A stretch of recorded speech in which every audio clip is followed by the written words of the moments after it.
Four grandparents came to this country in the 1887s, or before, I think, from little hill villages in Italy. And they were mainly illiterate people.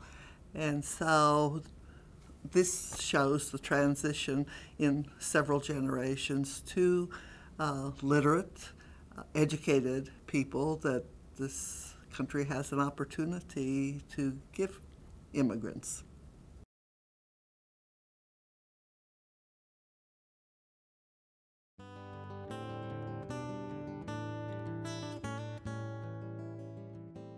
Since we were moving, my husband and I, after 60 years of marriage, decided we needed to reduce our household items.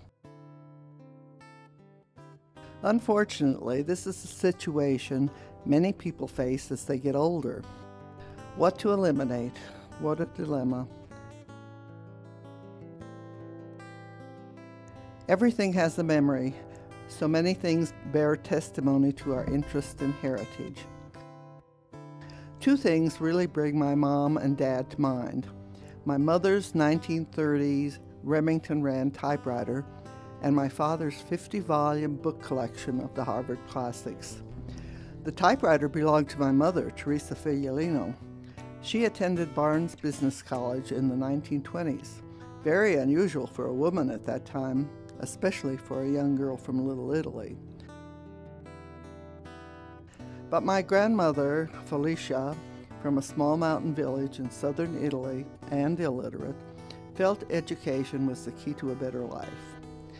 When my dad, John Mastriani, was ill in the 1930s, my mother became a stenographer at Mutual Benefit Life Insurance Company.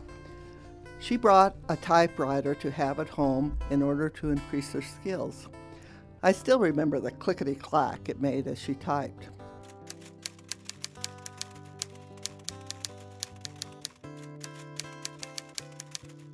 Years later, I used the typewriter for my school assignments. Not too many students at North High School had typewriters at home. The Harvard classics were important to my father because he had been ill with TB.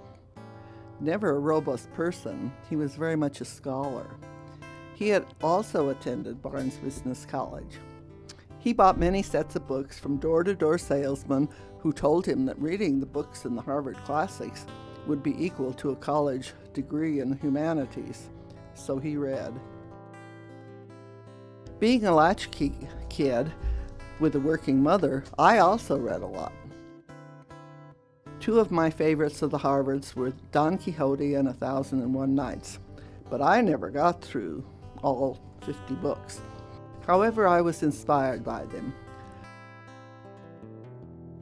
Lining the shelves, they looked so impressive and scholarly looking.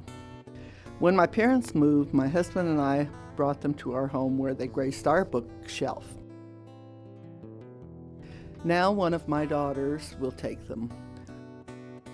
I know they will have a good home. Still, I will miss them.